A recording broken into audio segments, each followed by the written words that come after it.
Did it all without what? Hill, Ndombele, well, they sold his 4 best players. All his big players that he'd lost. 4 best players that were never going to play at the end. He sold them all. And guess what? The only one thing I would say was, Bentancur got lucky today because that was a welcome to England.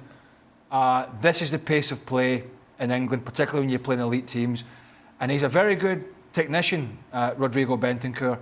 But when you play the likes of Man City and you're a central midfielder, you don't get the amount of time on the ball that he thought he was getting. He got stripped of it half a dozen times in the first half, and he was lucky to get away with that.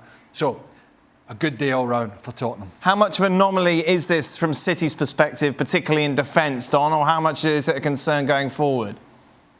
No, I think it's the way they play. I think Liverpool and Man City are exactly the same. It's all risk and reward. They go high, they don't mind, they back themselves, they make the pitch small, they try and press teams high up the pitch, and they try and get numbers, and they try and force the issue.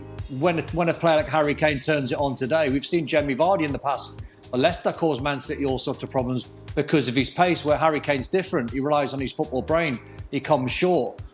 It wouldn't be panic stations if you're Man City. What it is just a reminder and a bit of a body blow in terms of what Liverpool done, just to remind everyone that thought that the title was done a month ago that this is far from done.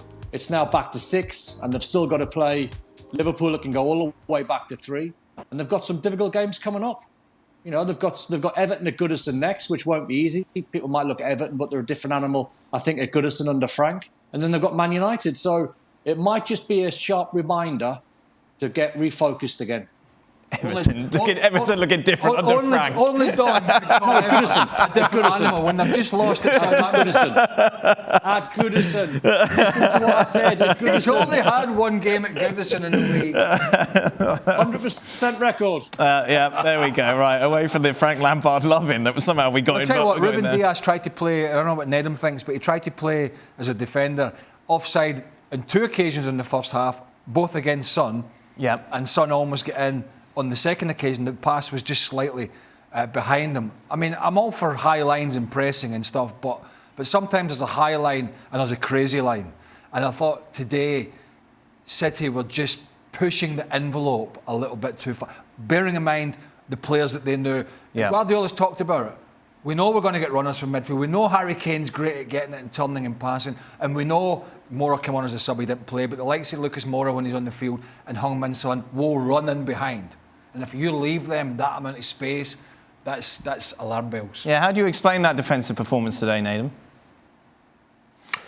I don't know, to be honest, especially the first goal, because with City, as Craig said, they do have a very, very high line, but the beauty of that high line, it tends to come at a point where there's real big pressure being applied to the opposition on the field. But for that goal there, the first ball, I think, from Davies was uncontested.